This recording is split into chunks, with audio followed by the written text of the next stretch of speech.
Welcome to my channel. Over the past few decades, China has risen at an astonishing pace and become a major power in the world. Exchanges between countries and China in politics, economy, and trade have also become more frequent. Due to China's unique historical and cultural background and its high-context communication style, the outside world's understanding of China often remains superficial. For example, Chinese expressions not only have literal meanings, but also contain rich subtext, and it is the subtext that represents the true intentions. Precisely because of this disparity, many who engage with China struggle to accurately grasp the true intentions of the Chinese people, making it difficult to truly understand. To discern these subtexts, one must delve into China's history and culture and comprehend the Chinese people's survival principles and values.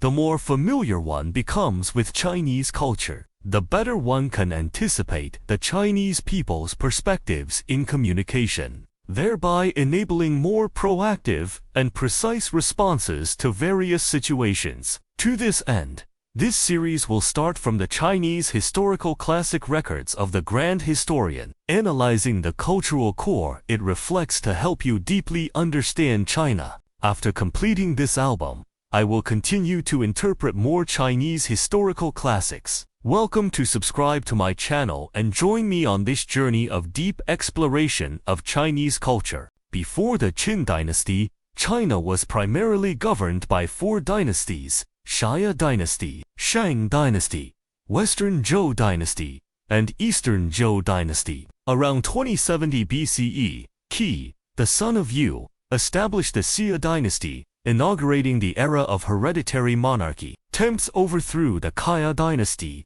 and founded the Shang dynasty around 1600 BC, which became the first dynasty confirmed by direct written records and archaeological evidence. In 1046 BCE, King Wu of Zhou overthrew the Shang dynasty and established the Western Zhou dynasty, implementing the enfeoffment system. In 770 BCE, King Ping of Zhou relocated the capital to Luoy, marking the beginning of the Eastern Zhou dynasty, which was further divided into the Spring and Autumn period and the Warring States period. During this period, the vassal states were in constant conflict. Eventually, the remaining states were conquered by the Qin state in 256 BC, laying the foundation for the Qin dynasty's unification of the six states. The Qin dynasty marks the starting point of China's Great Unification civilization. It brought an end to over 500 years of fragmentation and division during the Spring and Autumn and Warring States periods, achieving political unity for the first time through a centralized governance system.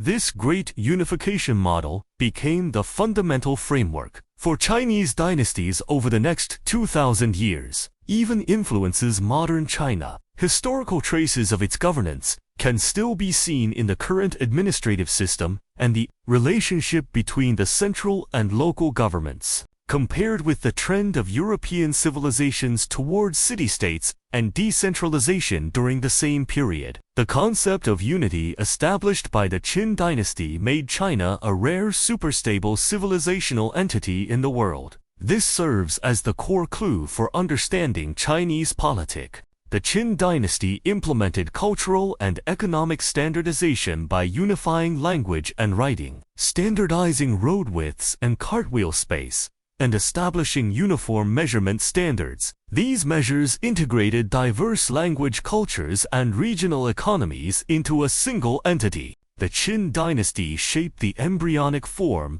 of the institutional genes underlying China's current system of centralization combined with grassroots governance.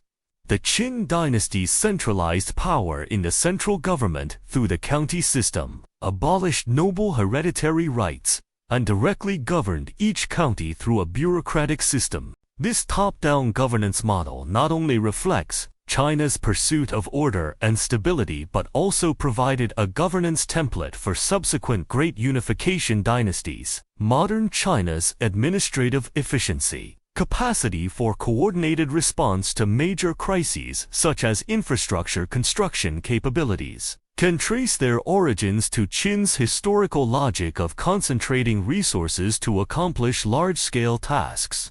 Qin dynasty's concept of great unification has become a cultural and psychological imprint in the collective subconscious of the Chinese people. Even during periods of division in later dynasties, such as the Three Kingdoms period, great unification remained the ultimate goal of politics. This is a psychological inertia formed by the Chinese people over thousands of years. Only by understanding this historical psychology can one comprehend contemporary China's dedication to unity. The Qin dynasty served as a testing ground for law and governance. Taking legalist thought as the core of state governance, it emphasized the combination of legal institutions, covert political strategies, and the absolute power of the monarch. Ultimately, Qin's implementation of cruel laws and severe punishments led to its short-lived collapse, providing lessons for later dynasties. In the Han Dynasty, the dynasty following Qin, Chinese politics gradually formed a hybrid governance model.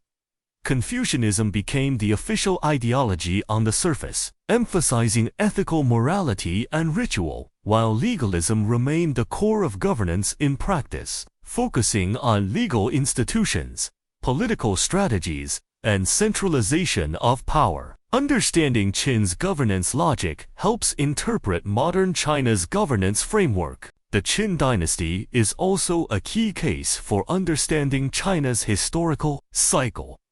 The Kingdom of Qin, rising from a small state to a superpower through Shang Yang's reforms, it collapsed rapidly due to tyranny and power corruption just 15 years after unification, making it a remarkably short-lived dynasty in Chinese history. This historical cyclical pattern has become the most important lesson in Chinese history. Subsequent dynasties all took Qin as a negative example to adjust their ruling strategies, forming a governance tradition of learning from history. Only by understanding Qin can one comprehend China's political emphasis on stability. The territory of the Qin dynasty laid the basic outline of modern China's core region. The embryonic form of China's current 9.6 million square kilometers of territory was gradually expanded starting from the Qin dynasty. By examining the Qin dynasty, one can gain insight into China's past, present, and future. Records of the Grand Historian is the first comprehensive historical work written in a biographical style in ancient China. It was compiled over more than a decade by the Han Dynasty historian SIMA Qian.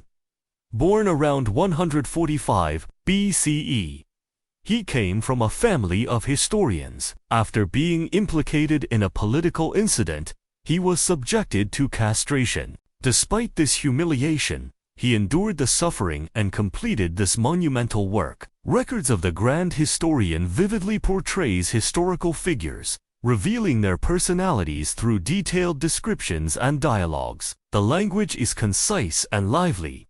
SIMA Qian skillfully used methods like comparison, background setting, and irony. Records of the Grand Historian is an important classic for learning about ancient Chinese history and culture.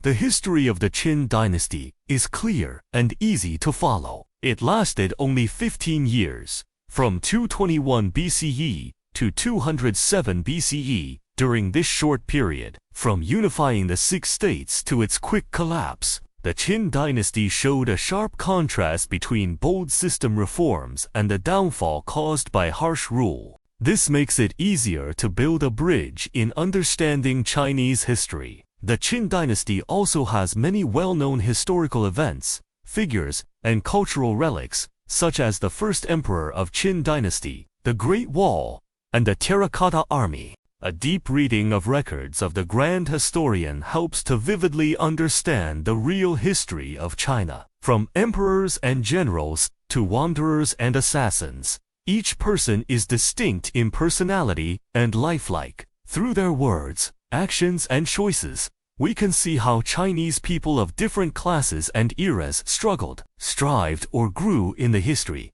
Understand the origin and evolution of Chinese cultural values.